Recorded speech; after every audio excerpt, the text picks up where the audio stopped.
voy a decir hoy día, potencialmente muy probable que cambie el otro año, ¿sí? La semana pasada, el jueves y viernes, hemos estado reunidos para cambiar la norma técnica. Casi todo lo que les voy a decir es lo que está de acuerdo a la norma técnica.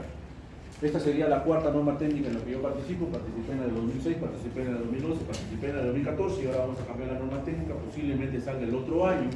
Han prometido que va a salir fines de este año, ¿sí?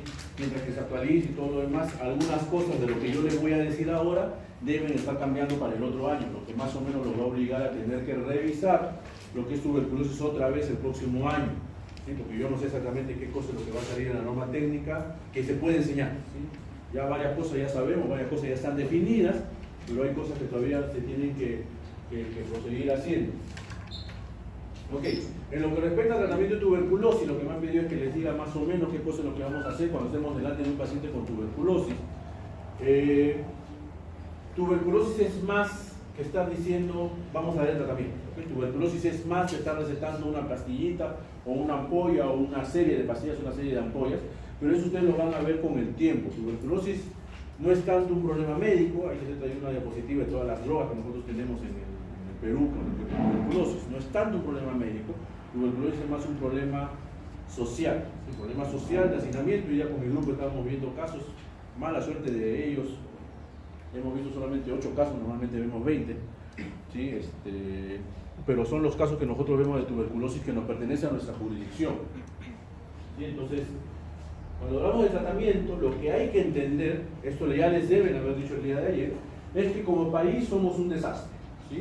Todo el mundo dice que somos el segundo país con mayor carga de tuberculosis, somos el primer país en todas las Américas con mayor carga de tuberculosis y multidrogoresistencia, y eso nos ahorca a nosotros como país. Sin embargo, hay cosas buenas que nosotros estamos haciendo, ¿sí? Como país, somos uno de los países con más alta proporción de pacientes que reciben tratamiento, y que reciben tratamiento adecuado. Tenemos una tasa de éxito que está por encima del promedio de América Latina en tratamiento de esquema sensible, y mucho por encima de América Latina en tratamiento de tuberculosis MDR, y mucho más con respecto al tratamiento de tuberculosis XDR, que vamos a hablar hoy día.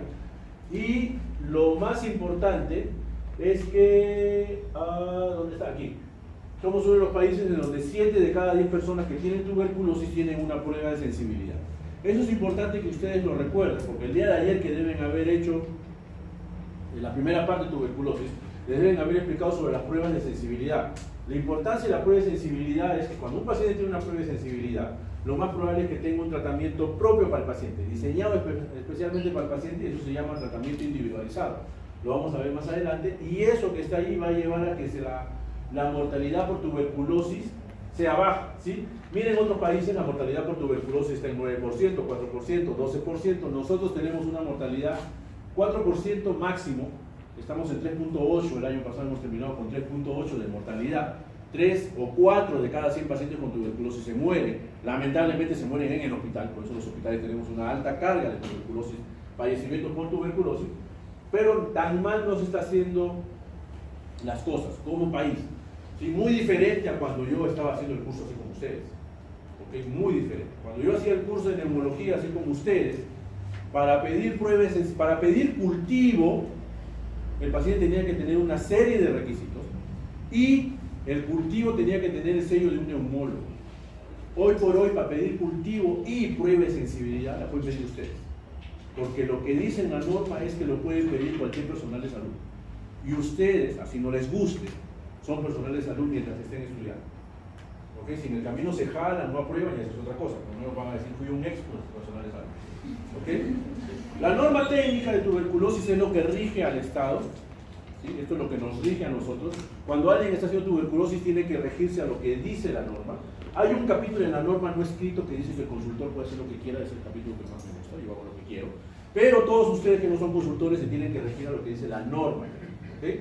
La norma técnica nos va a decir cómo se diagnostica, cuáles son los cuadros clínicos y cuáles son los esquemas de tratamiento en pacientes con tuberculosis, que es lo que yo les he venido a explicar ahora, ¿sí?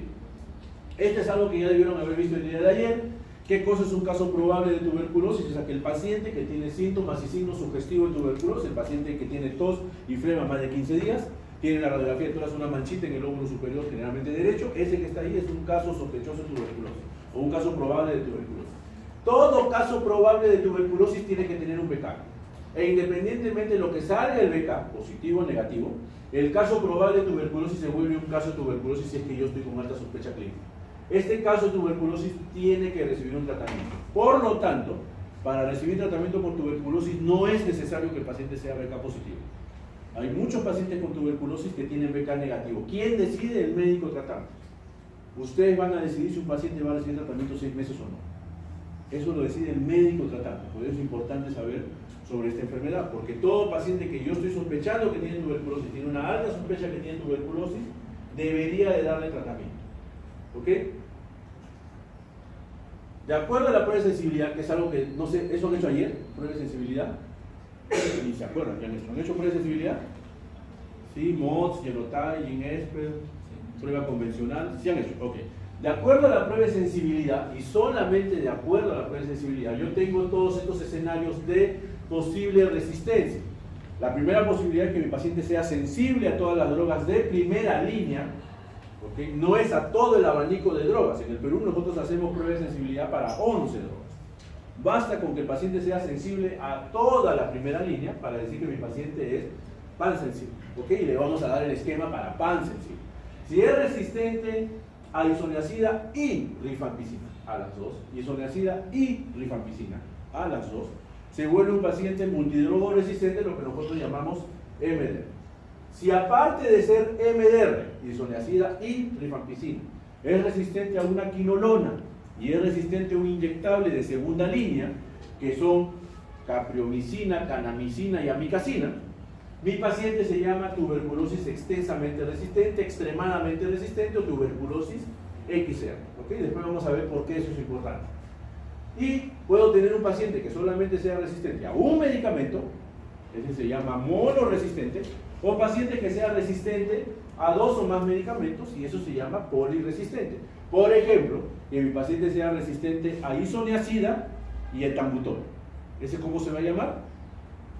Poliresistente. Si es resistente a rifampicina y piracinamida, ¿cómo se va a llamar? Poliresistente. Si es resistente a isoniazida, rifampicina y piracinamida, ¿cómo se va a llamar? MDR. ¿Ok? ¿Por qué es resistente a isoniazida y rifampicina? Conceptos claros, ¿ah? No se vayan a olvidar, porque esa es una de las preguntas que yo voy a hacer. ¿Sí? ¿Cómo se va a llamar? De acuerdo al patrón de resistencia. ¿Y esto qué tiene que ver? ¿Por qué esto es importante? Esto ya lo hicimos ayer, no tiene nada que ver con lo de hoy día, ¿verdad? Esto es importante porque cada uno de estos pacientes, cada una de estas resistencias va a tener un antibiótico. ¿Okay? Cada una de esas resistencias va a tener un esquema de tratamiento. Cuando yo pido prueba rápida, que también deben haber hecho el día de ayer, ¿okay? En el Perú nosotros estamos haciendo Genotype, estamos haciendo GeneSpert, estamos haciendo MOTS como prueba rápida. Cuando yo pido prueba rápida, prueba de sensibilidad rápida, que solamente me va a detectar resistencia a isoniazida y a rifampicina, puede ser un caso sensible a isoniazida y rifampicina, porque pansensible es toda la primera línea. Puede ser un caso resistente a isoniazida, puede ser un caso resistente a rifampicina o puede ser un caso MDR. ¿Ok? No sé si el día de ayer las han dicho, pero una prueba convencional se demora lo que demora el cultivo Lowenstein-Jensen. ¿Sí? Está bien, en el Perú hacemos Lowenstein-Jensen, ese es el gol estándar. No, en el Perú lo que nosotros hacemos es medio cultivo Ogawa, ¿okay? Que es mucho más barato. El medio cultivo Ogawa, ¿cuánto tiempo demora más o menos en crecer una micobacteria? Aproximadamente un mes. Y de ahí yo le hago el antibiograma. ¿Cuánto tiempo demora la prueba de sensibilidad? Que no es otra cosa que un antibiograma, más o menos 1 a mes y medio más. Estamos hablando promedio, 2 meses y medio, 3 meses para saber si mi paciente es o no es resistente. Por eso aparecieron estas pruebas rápidas. En estas pruebas rápidas, el MOTS demora 3 semanas, el MG demora 3 semanas, el Genotype en teoría demora 4 horas, ¿sí? Pero más o menos nosotros lo estamos reportando a las 48 horas. Son pruebas rápidas. Yo dejo mi muestra de esputo ahorita y mañana ya sé si mi paciente es o no es MDR. ¿Okay? Entonces, una vez que yo ya tengo eso, lo que tengo que hacer es etiquetar a mi paciente antes de decidir darle un tratamiento. ¿Por qué? Porque un paciente que ingresa al programa de tuberculosis tiene que tener una denominación y cuando sale tiene que tener otra denominación. Así como ustedes. Ustedes cuando entraron a la universidad, ¿cómo les decía? Cachimbos. Y todos los cachimbos son iguales. independientemente de qué cosa estudian, ¿verdad? Todos llevan matemática, todos llevan lenguaje, todos llevan física, todos los cachimbos son iguales. Yo estudio medicina, mentira, eres cachimbo, ¿sí? Todos los cachimbos son iguales. ¿Cómo se llamaba aquel que repitió primer año? ¿A ese le seguían diciendo cachimbo? No, ¿verdad? Ese repitió, ¿sí? A ese le decíamos otro nombre, ¿sí? ¿Cómo se llama el que termina la carrera? ¿Super cachimbo? No, ¿cómo se llama? Médico, porque ha terminado, ha completado. Y si se queda en el medio, ¿cómo se llama? El casi, ¿verdad? El casi, ¿sí? Ese que saca título en la sangre, ¿ok? Diferentes, ¿verdad? Ustedes ingresaron de un modo y terminaron de otro. Igualito ocurre aquí en tuberculosis. Yo ingreso de un modo y tengo que terminar de otro modo. ¿Cómo yo voy a ingresar? Va a depender de si he tenido tratamiento antes o no. Si nunca he tenido tratamiento, si es primera vez que hago tratamiento o he tomado tratamiento menos de un mes, 10 días, 15 días, me van a llamar nunca tratado. ¿Ok? Así me van a llamar, nunca tratado. Si he tomado tratamiento más de un mes, me van a llamar antes tratado. ¿Sí? Ahora, el antes tratado lo vamos a llamar de tres formas. Le vamos a llamar recaída, si es que el paciente tomó su tratamiento, terminó su tratamiento, se curó y después volvió a hacer otra enfermedad. Eso se va a llamar recaída. Se va a llamar abandono, si es que el paciente tomó su tratamiento, lo dejó, no terminó y yo lo vuelvo a recuperar. Se llama abandono recuperado. Y se va a llamar fracaso si mi paciente inició tratamiento y en el camino no le fue bien. Ese se va a llamar fracaso. ¿Ok? Así es como yo lo voy a recibir cuando llegue. Mi paciente es un antes tratado fracaso del esquema previo. ¿Qué significa? Ya tomó tratamiento antes, más de 30 días, y al esquema anterior fracasó. Por eso está volviendo a entrar al programa. ¿Sí? Esas son las denominaciones. Dice, no basta con decir TEBE. Tengo que definir nunca tratado, antes tratado, y si es antes tratado, recaída, abandono, fracaso. ¿Ok? Así es como van a ingresar todos los pacientes, sensibles o MDR. Una vez que han ingresado, la lógica me dice que tengo que darle un tratamiento. Antes de esto, existe un concepto durante el tratamiento que también tiene que acordarse o también tiene que aprender, que se llama irregularidad. Según norma técnica, y es simplemente opinión de expertos, simplemente opinión de expertos, según norma técnica, si es que no tomo 3 dosis, la primera fase, o no tomo 5 dosis durante todo el tratamiento, me van a poner el nombre de irregular. ¿Okay? No soy abandono, no soy fracaso, puedo ser recaída, pero el tratamiento anterior lo recibí de manera irregular. Irregular tiene una definición. ¿Okay? Si mi paciente solamente tuvo 2 faltas, ese no es irregular. Irregular es 3 faltas en la primera fase y 5 faltas en total. Puede ser que en la primera fase faltó 1 y las otras 4 faltó en la segunda fase. Ese se llama irregular. ¿Okay? También un concepto que tiene que aprender, porque eso tiene que ver con cuestiones de tratamiento y lo voy a preguntar. ¿Okay? Muy bien, entonces yo etiqueté a mi paciente, he decidido que mi paciente tiene una tuberculosis, nunca tratado, antes tratado, cualquiera de las 3 formas. Ahora viene darle tratamiento. ¿Okay? Para dar tratamiento lo que hay que entender es estas cosas que está aquí en la pizarra. ¿Sí?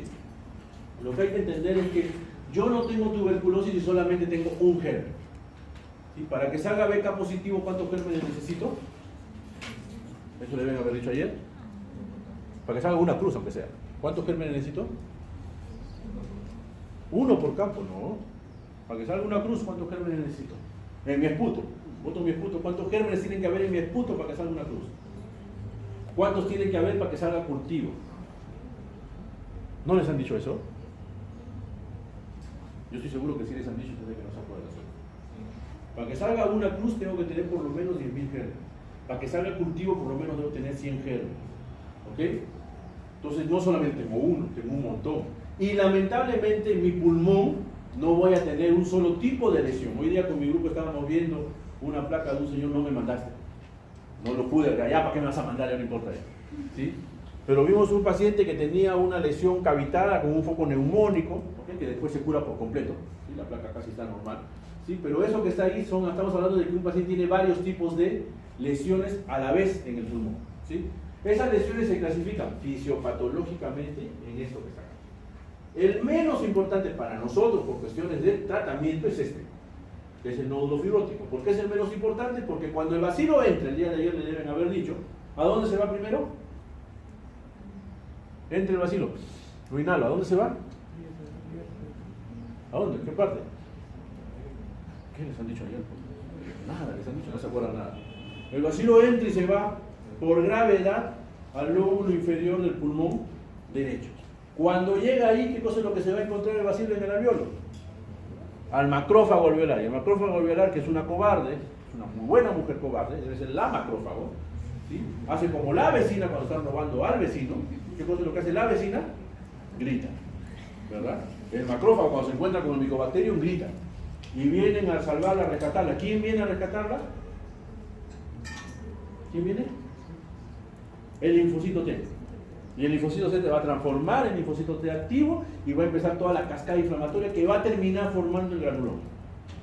Ese granuloma, en el 90% de las veces, se va a cerrar, se va a fibrosar. Y eso que está ahí es el nódulo fibrótico. Este nódulo fibrótico es un granuloma fibrosado donde no va a haber ni oxígeno ni vaso sanguíneo. Por lo tanto, ¿cuál es la evolución natural del bacilo? Morir. ¿Okay? Por lo tanto, para cuestiones de tratamiento, este que está acá no nos importa. Se va a morir, yo me voy a curar solo. No se olviden ustedes que los fármacos para tuberculosis han sido descubiertos en la década del 50 y se han empezado a usar en la década del 60.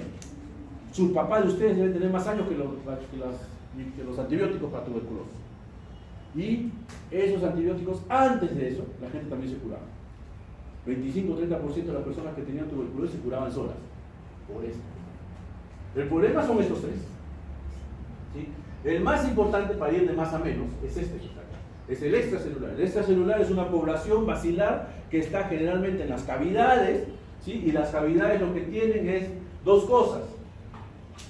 Células inflamatorias, en otras palabras, dónde dormir, y oxígeno, en otras palabras, qué comer. Y si yo tengo dónde dormir y qué comer, ¿qué cosa es lo que hago? Me reproduzco. ¿Sí? Eso es lo único que le falta a ustedes, reproducirse. Tienen dónde dormir y dónde comer. ¿Sí? Cuando yo me reproduzco, la bacteria se empieza a diseminar y hay un montón de bacterias en ese pedacito de lugar que se llama extracelular, que es la cavidad. 10 a las 8, 10 a las 12 bacterias. ¿Sí? 100 millones de bacterias, 1000 millones de bacterias en ese pedacito. ¿Sí? Que son generalmente las cavidades. ¿Ok? Bastante oxígeno, bastante depósito celular, dónde dormir, dónde comer. Ahí me reproduzco fácilmente. Esa población es el dolor de cabeza. ¿Sí? La segunda población es la que está dentro del macrófago. No se olviden ustedes que llega el macrófago y se come al Mycobacterium. A diferencia de lo que les deben haber hablado en neumonía, en donde el macrófago se come al neumococo y lo destruye mediante el mecanismo de opsonización, aquí no ocurre eso. El macrófago se come al Mycobacterium y el Mycobacterium se defiende. Y no solamente se defiende, sino que también se reproduce. Es un maldito, ¿verdad? Entonces, se está reproduciendo de manera lenta, de manera difícil, porque el medio es un medio ácido, pero se está reproduciendo. 10 a la 5. ¿Sí? Es el que está dentro del macrófago. Ustedes entenderán que aquí es bien difícil que llegue un antibiótico. Y el último es el Casium, este es peor todavía, porque el Casium es un nódulo fibrótico que el Mycobacterium no deja que se fibrose. El Mycobacterium le emite señales para que siga inflamándose, por decirlo de algún modo, y secretando los restos celulares también. Pero aquí, como no hay oxígeno, porque el Mycobacterium está muerto, como no hay oxígeno, el Mycobacterium casi no se reproduce. Y por lo tanto tiene una replicación escasa. Aquí es replicación lenta, me reproduzco pero despacito. Aquí es replicación escasa, es difícil de reproducirse. Aquí es replicación activa. ¿Ok? 3 tipos de poblaciones diferentes. Cuando yo trato tuberculosis tengo que garantizar matar al que lo veo, matar al que está escondido y matar al que nunca veo. Tengo que garantizarme las 3 cosas. De lo contrario no voy a curar a mi paciente. Por eso el esquema de tratamiento dura bastante. ¿Ok? ¿Hasta aquí alguna pregunta? ¿Está claro esta parte? ¿Sí? ¿Está claro? Muy bien. Si está claro, si no está claro me avisan, ¿no? Porque eso es importante. De aquí se entiende todo lo demás. ¿Sí? Son 3 poblaciones importantes para nosotros. La que se reproduce un montón, la que se reproduce poco porque está dentro del macrófago y la que casi no se reproduce porque está dentro del caso. ¿Okay? El mecanismo como el Mycobacterium se encarga de hacer que todo esto ocurra es por él mismo. Él mismo empieza a secretar secreciones haciendo que el cuerpo empiece a reaccionar. ¿Okay? Una vez que me han entendido esto es que vienen las drogas, ¿okay? Las que nos gustan a nosotros, porque a nosotros nos gusta recetar, ¿verdad? Nos gusta recetar con MI6. Eso es lo que nos gusta. Entonces, ahí es donde viene la droga. Nuevamente, lo más fácil es decir, tiene TB, dale tratamiento. Hay que pensar por qué le estoy dando tratamiento. Entonces yo voy a tener básicamente las drogas de primera línea, que me voy a centrar en estas, porque son las más importantes, son las que te van a curar. Y las drogas de primera línea son isoniazida, rifampicina, piracinamida, etambutol y estero. ¿Okay? Esas son las drogas de primera línea. Pregunta, ¿por qué isoniazida es H? ¿Dónde está mi grupo? A mañana. ¿Por qué isoniazida es H? No es porque es isoniazida en inglés, por si acaso. Su nombre molecular, ¿cuál es el nombre molecular? Ah, no, pues media pregunta no vale. Te invito a salir, pero yo te digo cuándo. Si no es, de una vez tienes que decir. ¿Ok? Entonces yo tengo estas drogas aquí. En la población que está en las cavernas, la población que está que se reproduce rápidamente, en esa población, básicamente las que van a actuar más son isoniazida, rifampicina y potencialmente el inyectable. ¿Okay? Pero estas dos son las que van a actuar sí o sí. Y de estas dos, la más potente va a ser la isoniazida. ¿Sí? En la población de reproducción rápida, replicación rápida, igual isoniazida. Esa es la que va a actuar.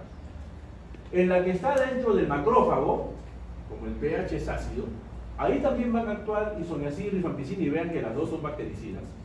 Pero aparece una que se vuelve mucho más potente, que es la piracinamida. ¿Sí? La potencia de la piracinamida en medio ácido, porque cuando la piracinamida llega al medio ácido se transforma en su sustancia activa más rápido. ¿Okay? La potencia de piracinamida es impresionante. Y es por culpa de esa droga que el esquema dura 6 meses. ¿Sí? Porque la piracinamida es una droga espectacular. Cuando se combina con rifampicina es por culpa de eso que el esquema dura 6 meses. ¿Okay? Y las que están en el calcio, básicamente la que mejor va a actuar es la rifampicina. Porque la isoniazida actúa como bacteriostático, en otras palabras solamente como aquel que va a dormir a la bacteria. ¿Okay? Si ustedes ven ese cuadro, ¿cuáles son las drogas que no deben faltar nunca? Isoniazida y rifampicina. ¿Entendieron el concepto de MDR, verdad? Si me faltan esas dos, no me voy a curar. Porque a lo sumo atacaré a esta población, que no es un peligro, el peligro es este. Por lo tanto, esas dos no pueden faltar, nunca. ¿Sí? Ese es el concepto de MDR. ¿Okay? Ahora, cuando estas dos faltan, yo las tengo que cubrir con algo más, que más o menos hagan lo mismo. ¿Okay? No van a hacer lo mismo, pero más o menos que hagan lo mismo. ¿Cuáles son esas drogas que más o menos hacen lo mismo? El inyectable. Porque el inyectable más o menos hace lo mismo que la isoniazida. Y las quinolonas, que hacen lo mismo que la rifampicina. Menos potencia, pero hacen lo mismo. Y de ahí viene el concepto de XDR. Isoniazida, rifampicina, inyectable y quinolonas. Todo tiene su lógica. ¿Okay? Todo tiene su lógica en este cuadrito. ¿Sí? Ahora, de estas dos, isoniazida y rifampicina, ¿cuál es más potente? Rifampicina. Porque es la única que en las 3 poblaciones es bactericida. Aquí esta me puede faltar. Con rifampicina va a ser suficiente. ¿Okay? Por eso aquel paciente que es resistente a isoniazida nada más, yo le puedo dar rifampicina, piracinamida y etambutol. Pero en aquel paciente que es resistente a rifampicina, le tengo que dar quinolona e inyectar para que me suplan esta función. ¿Sí? Porque si la piracinamida es una droga que es culpable de que mi esquema dure poco, la rifampicina es la droga que es culpable de que mi paciente se cure. Entonces las drogas, quizás de todas las drogas, la más importante es esta, que es la rifampicina. Sí, isoniazida también, no estoy diciendo que no, ¿okay? Especialmente cuando se combina con rifampicina. Pero ya entendieron el concepto de MDR y de XDR, ¿verdad? Es por esto que está acá, por este mecanismo. El tratamiento va a durar 2 fases, todos los tratamientos, MDR, XDR, sensible, todos duran 2 fases. La primera fase es una fase intensiva, en donde básicamente voy a matar a los bacilos extracelulares. ¿Sí? Esa es mi chamba, básicamente voy contra ellos. Y mi segunda fase es una fase de mantenimiento, en donde básicamente ya no hay mucha multiplicación de bacilos, así que básicamente voy a matar lo que queda. ¿Okay? Esa es la segunda fase. La primera fase es matar a todos. Todo lo que se mueva. Si en el camino te moviste tú, también te morirás. ¿Okay? Por eso las reacciones adversas suelen ocurrir aquí, en la primera fase. Porque estoy matando todo, incluyendo a la persona. La segunda fase es una fase más de mantenimiento, más para ir más lento. ¿Okay? Para asegurarme de que mi paciente no recaiga. Cuando yo recibo mal una primera fase, lo que va a ocurrir es que como aquí tengo muchos vacilos, va a aparecer la resistencia. Primera fase mala, igual resistencia. Cuando yo llevo mal una segunda fase, ¿qué cosa es lo que va a ocurrir? Que mi paciente va a recaer. No necesariamente resistente, pero va a recaer. ¿Okay? Por eso es lo importante también de saber cuando el paciente abandona, cuándo abandona. Porque si abandonó aquí, lo más probable es que haga resistencia. Si abandonó aquí, lo más probable es que solamente sea recaída, potencialmente no va a ser resistencia. ¿Sí? A menos que mi paciente sea un paciente irregular, que ya les dije la definición. 3 faltas en la primera fase o 5 faltas en total. Si mi paciente es irregular, no le da tiempo a la bacteria de ser resistencia. ¿Okay? Porque tomo pastillas cuando quiero. No le da tiempo a la bacteria de hacer resistencia. ¿Sí? Conceptos en tuberculosis que tienen que entender. El esquema sensible tiene una primera fase de 2 meses, una segunda fase de 4 meses. Los números que están aquí adelante sirven para decir los meses que va a durar el tratamiento. Estos números chiquitos que ustedes ven aquí, subíndice, sirve para decirme cuántas veces la voy a dar por semana. Cuando no hay ningún número chiquito, asumo que lo doy diario. Ahí que aparece 3, me están diciendo que lo voy a dar 3 veces por semana. La primera fase es las 4 drogas, 2 meses. La segunda fase es 2 drogas, 4 meses. Y la segunda fase, las 2 drogas se van a dar 3 veces por semana. Eso todavía no va a cambiar. ¿Sí? Va a tener que haber una gran revolución para que eso cambie. En el paciente que no tiene VIH, es lo que nosotros damos. En el que no tiene VIH, sea o no sea beca positivo, sea o no sea pulmonar o extrapulmonar, sea nuevo o antes tratado, a menos que tenga factores de riesgo para tuberculosis resistente, o a menos que sea extrapulmonar con compromiso biliar del sistema nervioso central y extraarticular. En esos casos damos 6 meses. Cuando es biliar, sistema nervioso central y osteoarticular, TB de rodilla, TB de hombro, TB de columna, cualquiera de esas 3 formas, biliar, sistema nervioso central o osteoarticular, el tratamiento va a durar 1 año. ¿Ok? Eso no está en ninguna diapositiva. No se lo digan a los que no han venido. Y lo voy a preguntar en el examen. 1 año de tratamiento, primera fase 2 meses, segunda fase 10 meses. Si todos sacan buena nota en esa pregunta, es porque ustedes les han soplado todo lo que no han venido, así que no les importa a ustedes venir o no venir. ¿Okay? Yo creo que sí les debería importar venir o no venir. Primera fase 2 meses, segunda fase 10 meses, tratamiento en esas 3 condiciones, 1 año. Muy bien. Ahora, cuando yo tengo un paciente que tiene una resistencia, lo primero que me tengo que preguntar es por qué es resistente, ¿verdad? Cuando alguien no es resistente, es lo mismo que le pasa a ustedes. Cuando alguien no entiende un curso es por 2 motivos. 3, ya sí que, 3 motivos. ¿Por qué alguien no va a entender un curso? Primer motivo, porque el profesor no lo sabe explicar. Segundo motivo, porque yo no lo sé entender. Tercer motivo, porque simplemente no me gusta. ¿Ok? Todos han tenido una experiencia de eso, ¿verdad? Yo radiología no entendí porque mi profesor no me sabía explicar. Me decía que hay grises altos y grises bajos. Que para mí todo era gris. ¿Ok? No entendí psiquiatría porque no me gustaba. Leí el libro y me quedé dormido. Entendí neumo porque el profesor me explicaba bien y porque a mí me gustaba. Entonces, 3 motivos por los cuales ustedes no van a entender un curso. Aquí ocurre exactamente lo mismo. Cuando un paciente tiene resistencia, son 2 grandes motivos. Primer motivo, resistencia natural. ¿Qué significa eso? El bacilo nunca ha estado expuesto a ninguna droga, nunca ha recibido tratamiento, pero tiene mutaciones. ¿Ok? Cuando ustedes han hecho fármaco y cuando ustedes han hecho microbiología, y ahora yo les voy a pedir que junten las 2 cosas, fármaco y microbiología en su cerebro. ¿Sí? ¿Qué año es fármaco? ¿Tercer año? Tercer año, ya. ¿Y qué año es microbiología? Segundo. Y les estoy diciendo que junten lo de segundo y lo de tercer año, acuérdense todo lo que hicieron, lo juntan. Y cuando hicieron esos cursos, les decían que el neumococo es resistente a la penicilina, ¿verdad?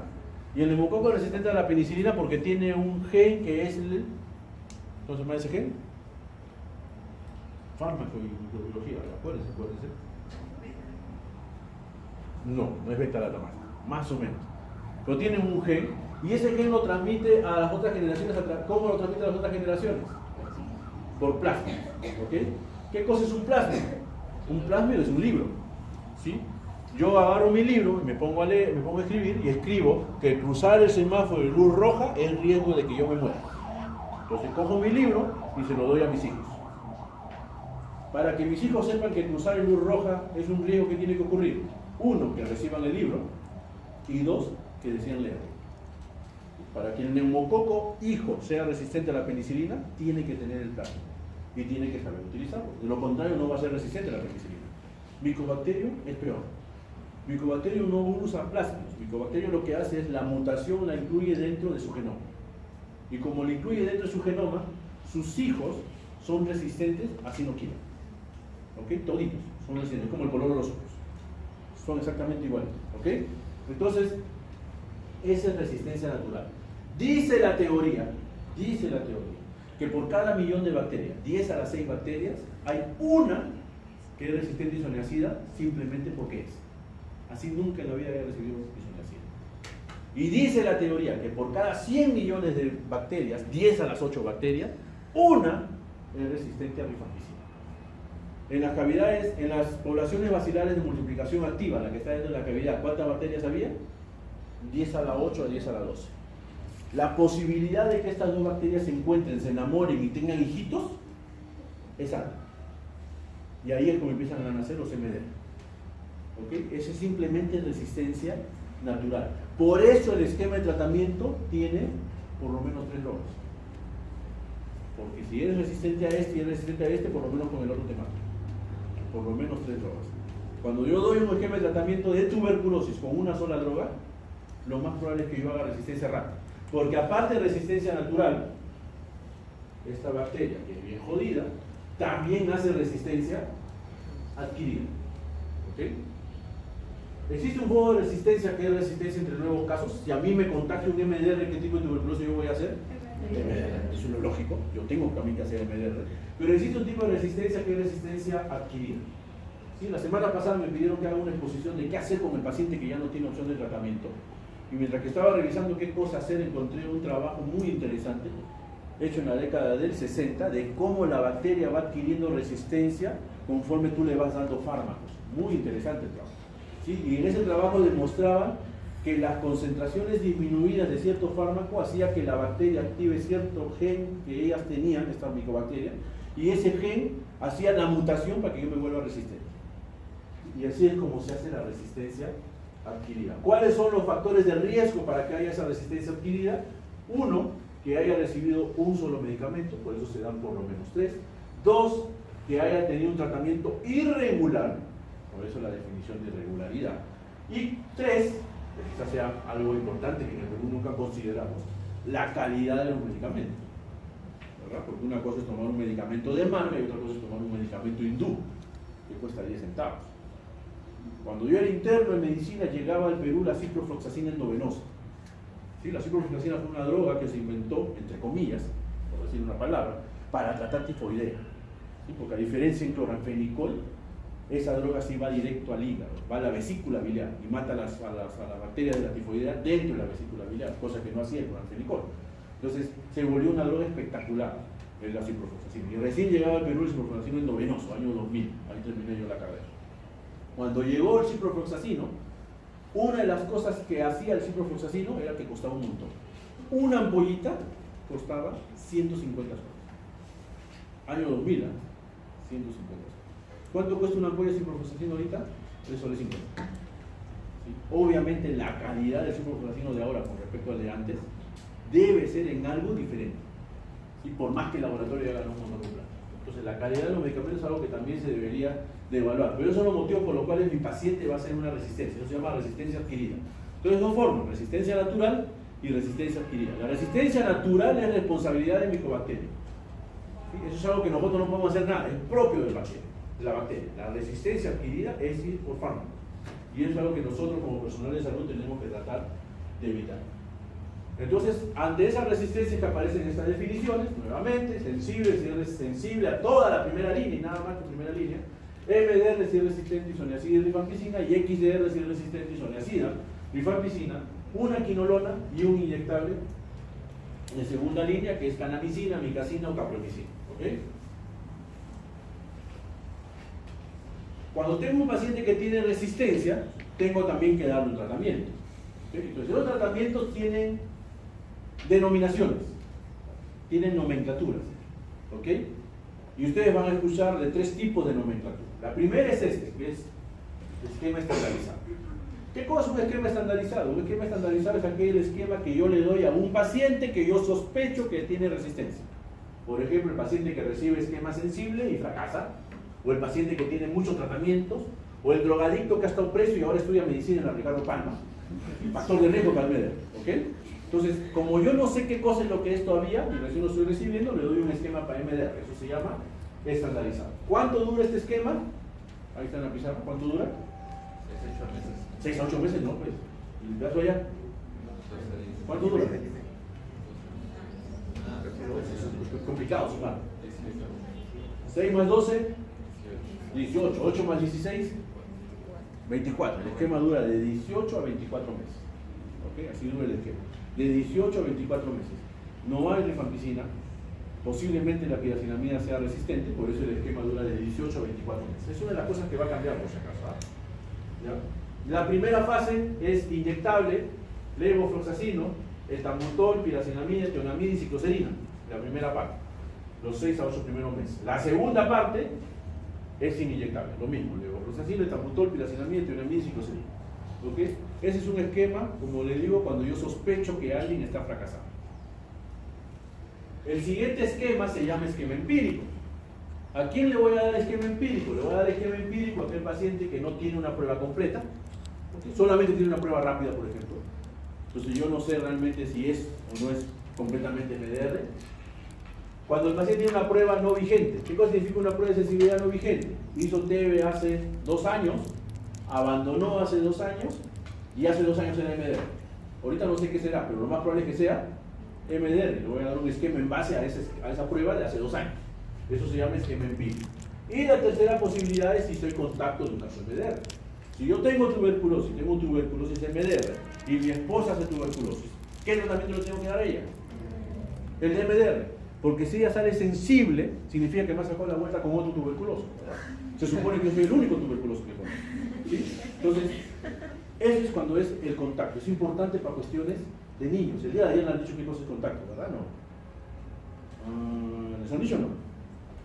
Contactos son de 2 tipos, el intradomiciliario y el extradomiciliario. Contacto intradomiciliario es lo que viven dentro del mismo paciente que tiene tuberculosis. Mi caso, mi señora, mis hijos. Son intradomiciliarios. El extradomiciliario es el que no vive con el paciente, pero lo frecuenta más de 6 horas al día por lo menos los últimos 3 meses. Llamante. Es extradomiciliario. ¿Sí? Son 2 tipos de contacto totalmente diferentes. ¿Ok?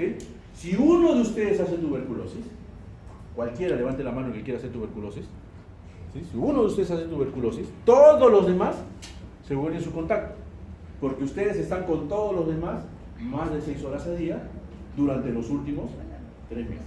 Por lo menos 5 días a la semana. Esa es la definición de extradomiciliario.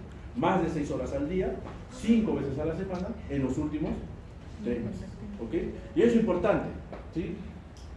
Con mi grupo, ¿cómo te llamas? Manuel, el día de ayer, no, antes de ayer fue que hicimos consultorio TV, ¿verdad? Antes de ayer que hicimos consultorio TV, yo les decía, hay 2 colores de tarjeta. Hay una tarjeta verde, que es para los pacientes resistentes, y hay una tarjeta amarilla, que es para los pacientes sensibles. ¿Sí? Y eso es importante también que ustedes lo sepan, que se fijen en esos pequeños detalles. ¿Sí? Hace tiempo, cuando yo recién empecé el tuberculosis, yo estoy metido en este tuberculosis casi desde el 2004. Ese es uno de los motivos por los cuales me metí en neumología.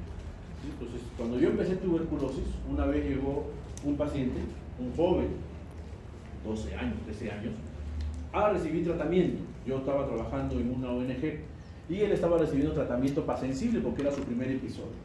Y me lo llevaron a mí porque yo trabajaba en una ONG que estábamos haciendo una prueba de sensibilidad que se estaba validando en el Perú, que se llamaba GRIES. ¿Sí? Recién estaba saliendo esa prueba en el año 2004, 2005, antes de entrar a la residencia. Y yo tenía que evaluar a los pacientes para autorizar que le hagan el GRIER, que era una prueba que se estaba evaluando para ver qué tanto funcionaba. Y cuando estuve conversando a este chico, me lo traen porque no estaba yendo bien al esquema sensible. ¿Sí? Justo conversábamos el día de hoy, hay que estar bien loco para esperar que el paciente fracase. ¿Sí? No dejamos que fracase el paciente. Entonces, no estaba yendo bien, hay que hacerle una prueba de sensibilidad. Me lo trajeron para hacerle la prueba de sensibilidad, entonces yo me puse a conversar con él. ¿Sí? Y le pregunté si conocía gente que había tenido tuberculosis. Y él me dijo, no conozco a nadie. No había factor de riesgo, nada.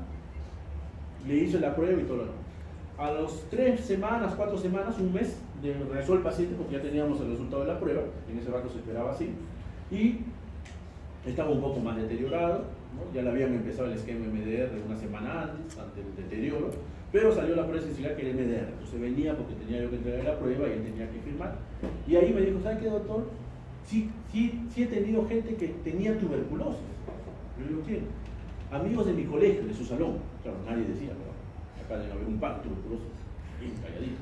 Los que no han venido, en su caso. ¿Sí? Y tengo 3 amigos que tienen tuberculosis. Ya.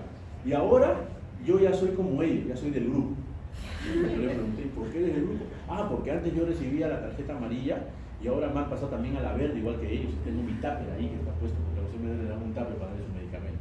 ¿Sí? Con lo de tarjeta, muy importante. ¿Ya? Él se había dado cuenta que había cambiado de tarjeta, entonces era del grupo de todos los amigos.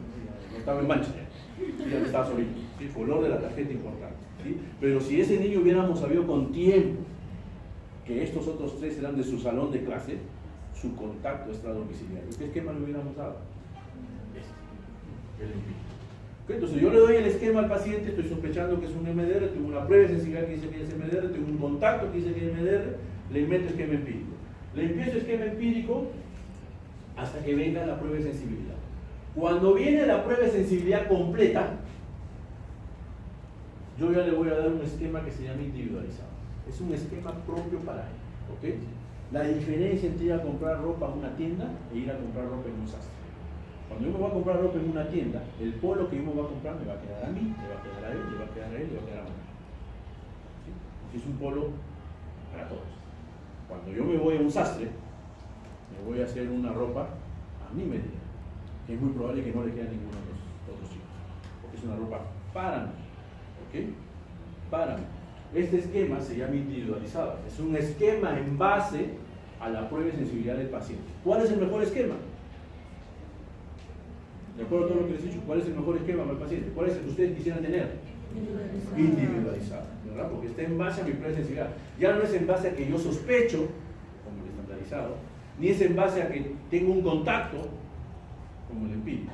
Es en base a este que está acá, que es individualizado. Ejemplo, hoy día vimos un caso. ¿Sí? No sé si ustedes estaban, creo que ustedes estaban. Hoy día vimos un caso de un paciente que hace 3 años tuvo tuberculosis MDR. Su hermana tenía tuberculosis MDR y ahora vuelve a ser tuberculosis. Se llama recaída, ¿verdad? Es un antes tratado recaída de un esquema MDR anterior. Viene su prueba de sensibilidad y dice que no es MDR. ¿Qué esquema le da? ¿MDR o de acuerdo a prueba de sensibilidad? De acuerdo a prueba de sensibilidad. Porque estoy demostrando que no es MDR, ¿sí? De acuerdo a prueba de sensibilidad. Alguien más la habrá contagiado. Hace 3 años la contagió la hermana. Ahora quizás la contagió la pareja. No sabemos. ¿Sí? Eso es importante. Entonces la lógica me dice que independientemente de cómo empiece, o empírico o estandarizado, cuando tenga mi prueba de sensibilidad, me den un esquema individualizado. Eso es lo que me dice mi lógica. ¿Okay? Y el esquema individualizado lo puedo armar con un montón de drogas. Esto es lo que está en la norma técnica, ¿sí?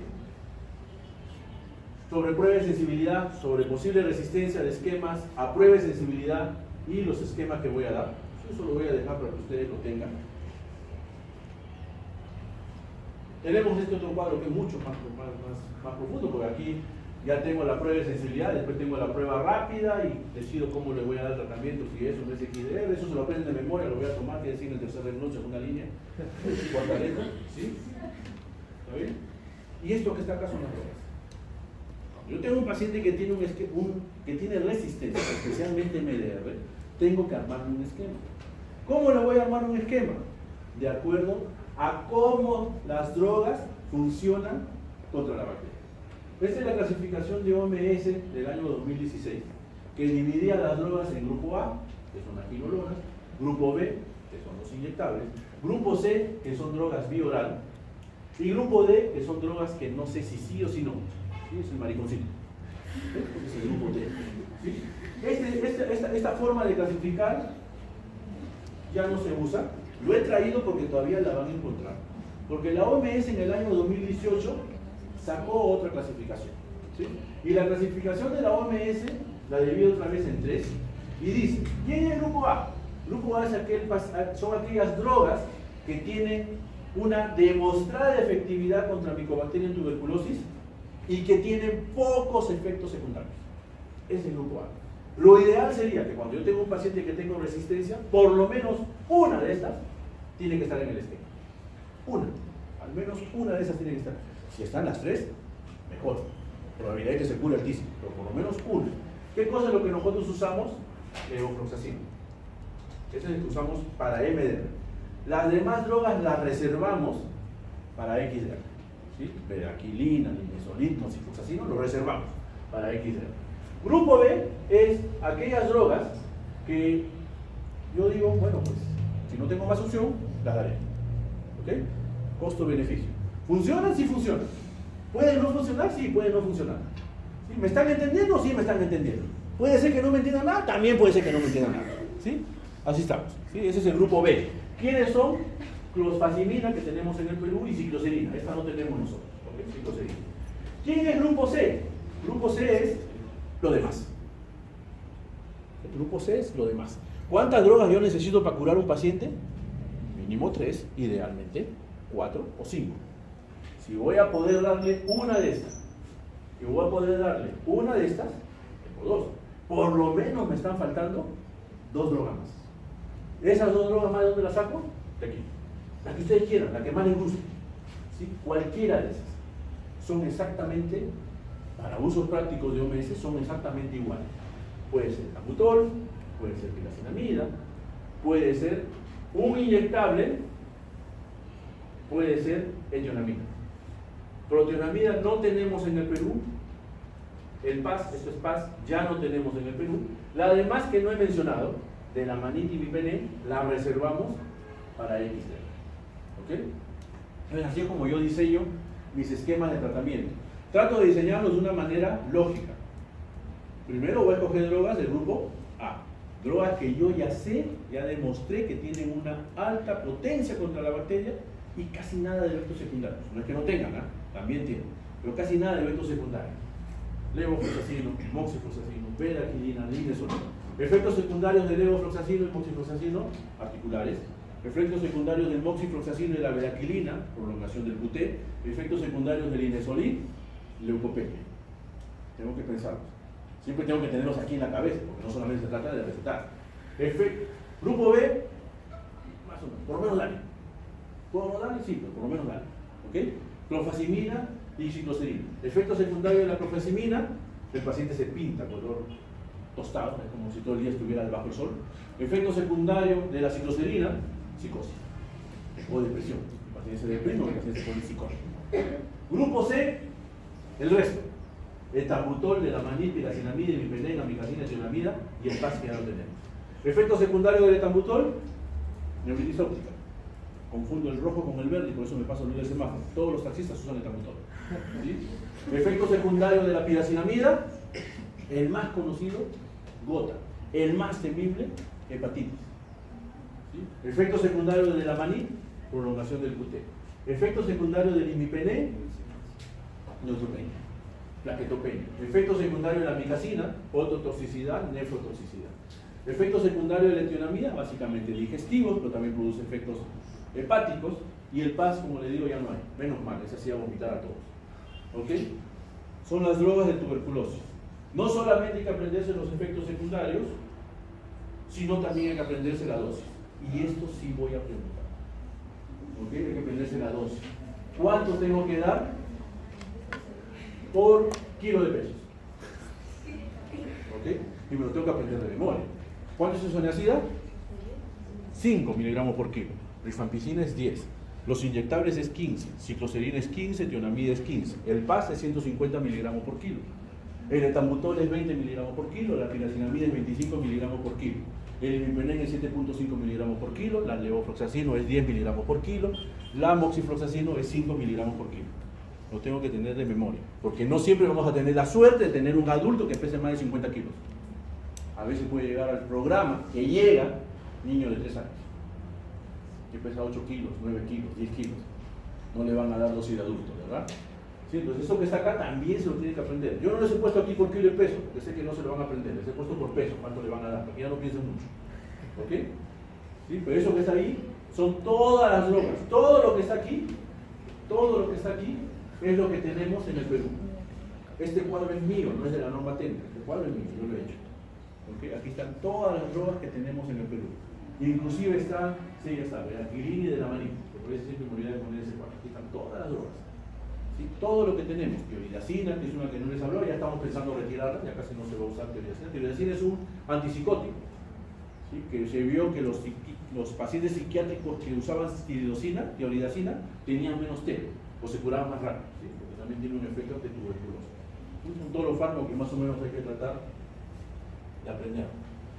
Una vez que mi paciente inicia tratamiento, ya lo etiqueté de ingreso, le doy tratamiento, cuando termine, tiene que salir de la reunión. ¿Ok? Y va a salir con esto que está acá. Curado, tratamiento completo, fracaso, abandono. Obviamente, idealmente no fallecido. ¿Ok? Empecemos por el más fácil es fallecido. ¿Qué cosa es fallecido? Es aquel paciente que se muere durante el tratamiento. No necesariamente se muere por tuberculosis. Estoy tomando mi pastilla para tuberculosis, salgo de la Universidad de Ricardo Palma, viene el chino y me atropella. Muerto por tuberculosis. No es muerto por chino, es muerto por tuberculosis. ¿Ok?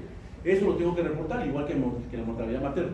Toda gestante que se muere, independientemente por qué, es una muerte materna. Aquí también es igualito. ¿Ok? ¿Quién es abandono? Abandono es aquel paciente que ha tomado tratamiento al menos 30 días y ha dejado de ir al menos 30 días. Es abandono. Empecé mi tratamiento, tomé 25 dosis, que equivale a 30 días porque no se toma los domingos, y en eso decidí que ya estoy bien. Y dejo el tratamiento. Un mes, 2 meses, 3 meses, hasta que yo también me voy a sentir mal. Ese paciente se llama de egreso abandono. Cuando vuelva a regresar se llama antes tratado, abandono recuperado. Pero aquí estamos hablando de egreso, cuando termina. Cuando termina, todo paciente que entra tiene que terminar de algún modo. O fallece o abandona. Otra posibilidad es que el paciente fracase. ¿Okay? Aquí en fracaso son 2 definiciones. Cuando es sensible, fracaso es que sigue siendo positivo al 4º mes. Eso es cuando es sensible. Cuando es MDR, fracaso es que sigue siendo positivo al 6º mes, o después de ser negativo, después del 6º mes, vuelve a ser positivo 2 meses seguidos, o viene una prueba de sensibilidad que me dice que lo que le estoy dando no sirve. ¿Ok? Ampliación de resistencia. Son mis 3 opciones de fracaso. Primera opción, que sigue siendo positivo al 6º mes. Segunda opción es, ya negativizó y después del 6º mes ha hecho positivo por lo menos 2 meses seguidos. Tercera opción, que la prueba de resistencia ha ampliado, que la prueba de sensibilidad ha ampliado resistencia. En MDR eso es fracaso. En sensible, ¿qué cosa es fracaso? Positivo al 4º mes. ¿Ok? Simple. La otra opción, como mi paciente salga, es curado. ¿Qué cosa es curado? Es aquel paciente que inicia positivo, en sensible, inicia positivo y termina negativo. Eso es curado. Hay pacientes que no inician positivo, por ejemplo una tuberculosis pleural. Ese no inicia positivo, ese inicia negativo. Va bien durante el tratamiento y le doy de alta. Ese no se llama curado, ese se llama tratamiento completo. Hay pacientes que inician positivos y van tan bien que al final ya no tienen ni tos. Entonces no van a dejar muestra. Ese se llama tratamiento completo. Curado es, inicia positivo y termina negativo. Tratamiento completo es, no inició positivo, pero terminó, o inició positivo y no dejó última muestra, para decir que salió negativo. Eso se llama tratamiento completo. Ambos, curado y tratamiento completo, se llama éxito, que es el modo como nosotros los midimos. ¿Ok? Ambos se llaman éxito de tratamiento. En MDR, el curado tiene otra definición. La definición de curado en MDR es 10 cultivos consecutivos negativos en el último año. Eso es curado en MDR. 10 cultivos consecutivos negativos en el último año. Si no tiene 10 consecutivos, tiene 8, tiene 9, le voy a llamar tratamiento completo. ¿Okay? Igualmente, curado con tratamiento completo, igual éxito de tratamiento. ¿Sí? Son definiciones, como yo voy a darle de alta a mi paciente. Mi paciente ingresa, nunca tratado, antes tratado, recaída, abandono recuperado o fracaso.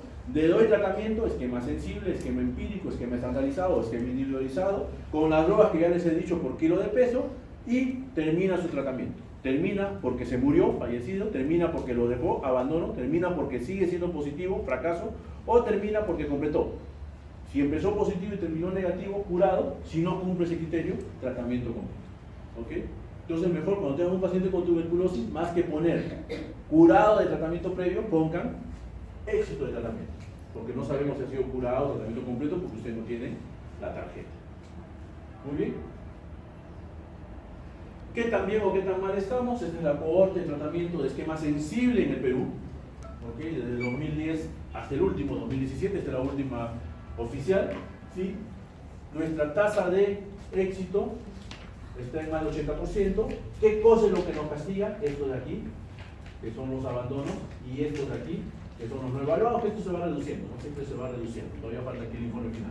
Pero este nos castiga, abandono. ¿Sí? No por tener un esquema más corto, voy a terminar. ¿Sí? Y el ejemplo son ustedes, ¿verdad? ¿Quién de ustedes ha tenido dolor de garganta?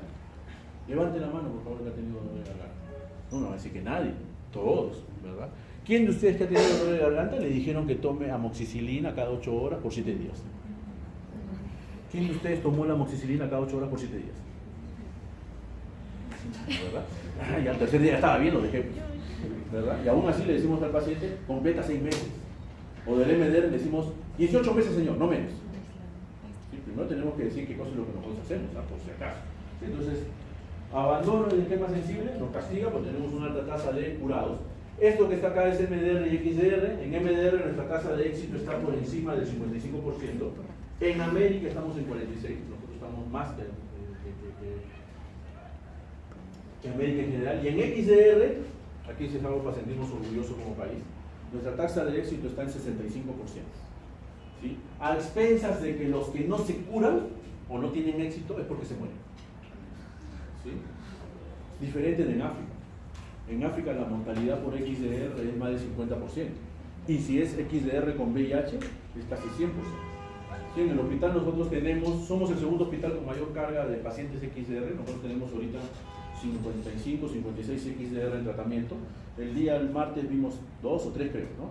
2 o 3 ya negativos, ya a punto de ser dado de altas, inclusive los 2 hermanos. No, 3 vimos, ¿no? Los 2 hermanos y el otro que vimos después. ¿Sí? Casi para alta tenemos 55 pacientes, más 4 o 5 que tengo hospitalizados, 60, más uno que va a ingresar mañana, 61, ya vamos. ¿Sí?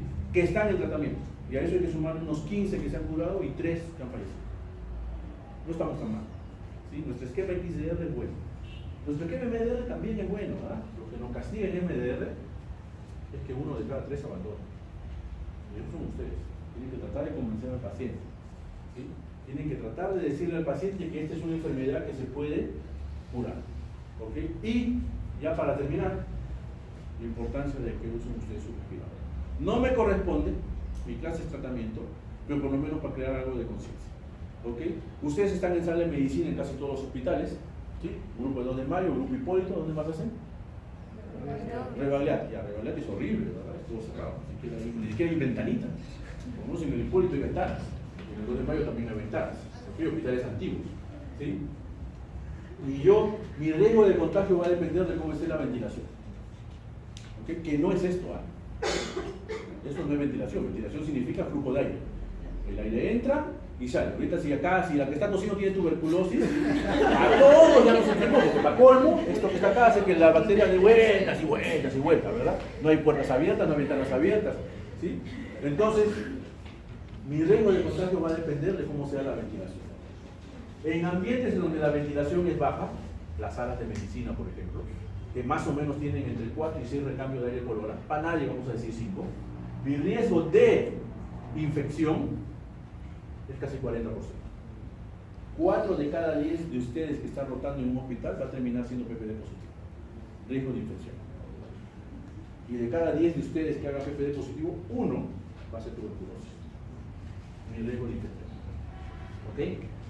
Si estoy en una sala donde hay bastante ventilación, lo que están rotando en neumología, en el 2 de mayo se habrán dado cuenta que en el consultorio no hay ventanas, ¿sí? En las salas de medicina arriba no hay ventanas, eso me valió un proceso administrativo. ¿Sí? Un jefe de servicio me abrió un proceso administrativo por romper las lunas, pero al final bajé la carga de tuberculosis en interno, que es lo que me importa. Ahora se contagian los asistentes, es problema de ellos, no quieren usar respirador, ¿verdad? Pero por lo menos los internos, hace por lo menos unos 4 años que no tenemos interno en medicina con tuberculosis, por culpa de abrir la ventana. Y en neumología no hay ventanas, todo está abierto, y si se van a la sala Santa Rosa en neumología en esta época del año que hace frío, uno tiene que usar los choques. ¿Sí? ¿Por qué? Porque nuestra ventilación más o menos es 15, 25, casi 30. Nuestro riesgo de contagio es 10%. Casi nada. De cada 10 neumólogos, 1 se va a infectar. Y de cada 10 neumólogos infectados, 1 va a ser tuberculosis, que es el que dictó la clase la semana pasada. ¿Sí? ¿Ok? Ninguno de los que seguimos después. ¿Qué ocurre si yo estoy? Entonces la solución es, vamos todos a hacer clase de neumología, ¿verdad? Esa no es la solución. La solución es seguir en medicina con mis 5 recambios de aire por hora, abrir puertas, abrir ventanas y ponerme mi respirador N95. Verde, blanco, amarillo, azul, el que se doble, el que usted quiera. Me lo tengo que poner. Porque si me lo pongo y mi respirador está operativo, no está mal logrado, en la misma sala de medicina donde mi riesgo era 40%, el riesgo pasa a ser menos del 10%. Si estoy en esa sala de medicina y decido abrir puertas y ventanas, ¿verdad? Porque a veces la cierra. No hay que cerrar, no le vaya a dar neumonía al paciente. Ya está internado con su neumonía hospitalaria y cierran todo para que no le dé neumonía. Abran puertas y ventanas. Abran puertas y ventanas. Si ustedes abren puertas y ventanas, estos 5 van a ser 6 o 7 recambios de aire por hora. Y si usan su respirador, su riesgo de infección es casi 5%. Ya es bajísimo. Solamente con eso. Un trabajo sencillo. Eso depende de ustedes. ¿Sí? Para controlar la tuberculosis dentro de un hospital, la primera medida es una medida administrativa. Para hacer medida administrativa no necesito ser director de hospital. Tengo que hacer las cosas que se tienen que hacer. Abrir puertas y ventanas. Suficiente. Ponerme mi respirador. Suficiente. Eso es lo que tienen que hacer ustedes. ¿Ok? Porque el día de mañana, después, cuando están con tuberculosis, tienen un hueco, vienen llorando. ¡Ay, tengo un hueco en el pulmón! ¿Qué voy a hacer? ¿Sí? La tuberculosis, señores, se cura. No tengo la otra radiografía que está más bonita, se ocupa Manuel, ¿ya? ¿Ok? Pero esta que está acá es un caso de verdad. Es un paciente que es del hospital militar. Así lo han asimilado, por Dios, corazón no ganamos guerra. Todo perdón. ¿Sí? 18 años, así entra al hospital militar, un paciente con tuberculosis MDR. Así sale. ¿Ok? Es el mismo paciente en la misma placa. La tuberculosis es pura, solamente hay que hacer entender eso primero al médico, al personal de salud y después al paciente. Muy bien, jóvenes, no sé si tienen alguna pregunta, para mí eso es todo, ¿ok? No sé si tienen alguna pregunta. ¿Algo? ¿Nada? Ok, 1 hora exactamente, dime. Recaída en condición de ingreso. Condición de ingreso. Recaída significa que el paciente ha tomado tratamiento, ha terminado su tratamiento, como tú quieras, curado, tratamiento completo, ha terminado, y después que ha terminado, al tiempo, el que tú quieras, 6 meses, 1 año, 2 años, 10 años, 20 años, 30 años, hace otra vez tuberculosis. Ese se llama recaída. Es un antes tratado, recaída. ¿Ok? Es un antes tratado, recaída. Consejo para ustedes, antes que empiecen a aplaudir, que a mí no me gusta, consejo para ustedes, por favor, siempre regresen a lo básico. ¿Qué cosa es lo básico? Anatomía, fisiología, fisiopatía. No se estresen por aprenderse las cosas de memoria de lo que ha salido publicado ayer. Lo que ha salido publicado ayer, mañana lo van a desmentir. Pero la anatomía, la fisiología y la fisiopatología va a seguir siendo la misma. Mi brazo derecho va a seguir siendo brazo derecho, así la ciencia diga que este brazo izquierdo. ¿Sí? Va a seguir siendo brazo derecho. Anatomía, fisiología y fisiopato nunca va a cambiar. Y si van a cambiar, quizás cambie un poco la fisiopatología, no cambia de un año para otro, ¿ok? Se demora en cambiar por nuevos conceptos, nuevos conocimientos, que en asma, por ejemplo, es algo que ha cambiado un montón, la fisiopatología, pero ha cambiado en años, ¿ok? Entonces, ahora sí, si ya no hay ninguna pregunta, nos ponemos de pie, nos vamos y nos vemos. Conmigo ya no, los de mayo sí nos vamos a seguir, ¿ok? Bueno.